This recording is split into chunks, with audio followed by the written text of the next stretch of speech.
La mairie a organisé une belle opération de communication en mettant en avant à la fois une sorte de bilan de mandat, ce qui est un peu surprenant à quelques mois des élections municipales, et puis en faisant la liste des magasins qui ouvrent.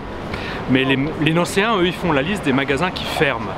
Et je crois qu'ils ne sont pas dupes de cet écran de fumée et ils voient autour d'eux, notamment dans l'hyper-centre-ville, dans un certain nombre de quartiers périphériques, les commerçants qui ont beaucoup fermé ces dernières années avec une municipalité qui est assez passive.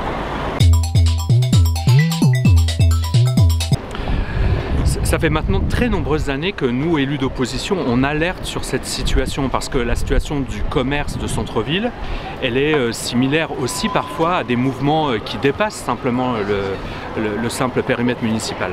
Mais à Nancy, très longtemps, le discours de la majorité, ça a été de dire on n'y peut rien, c'est la loi de l'offre et de la demande, on n'a pas de levier.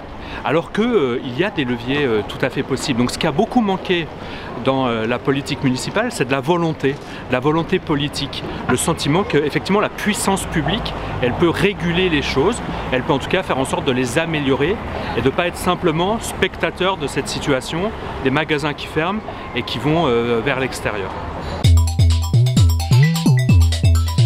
La loi permet que par exemple la municipalité préempte un certain nombre de fonds de commerce qui se libèrent. Cela permettrait notamment de faire baisser de manière extrêmement importante les loyers qui sont demandés aux commerçants.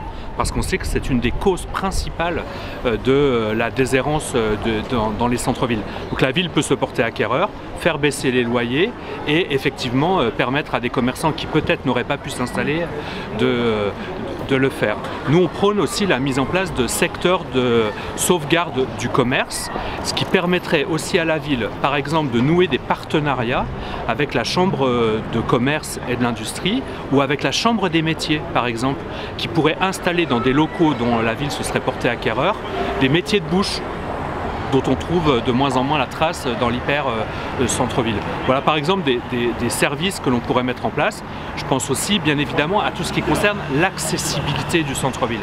On voit bien qu'aujourd'hui, et même si Sylvie Petiot refuse de répondre aux questions des journalistes là-dessus, que les difficultés d'accès au centre-ville, par quelque mode que ce soit, par les transports en commun, par les voitures ou par les modes de déplacement, est un handicap parce que disent les clients? C'est plus facile d'aller se garer sur le parking d'un centre commercial que d'accéder au centre-ville. Donc il faut bien évidemment revoir totalement la politique des transports, mais c'est un autre immense sujet dont nous aurons à débattre dans les semaines qui viennent. Déjà nous, on dit quand même qu'au regard, y compris des enjeux de développement durable, il faut mettre le paquet sur les transports en commun. Il faut offrir des alternatives à la voiture. Donc ça, il faut effectivement réfléchir, et nous on a mis le débat sur la table, il faut réfléchir sur la gratuité des transports en commun. Parce que des exemples montrent partout en France, mais y compris maintenant dans un certain nombre de villes européennes qui ont fait ce choix-là, cela bien évidemment favorise l'accès au centre-ville. Il ne s'agit pas d'interdire la voiture en ville, il s'agit de réduire sa place. Et pour les voitures, on peut effectivement aller vers une réduction des coûts de parking. Par exemple, on peut quand même s'interroger très fortement sur la décision qu'a prise cette municipalité de rendre payant le stationnement entre midi et 14 h.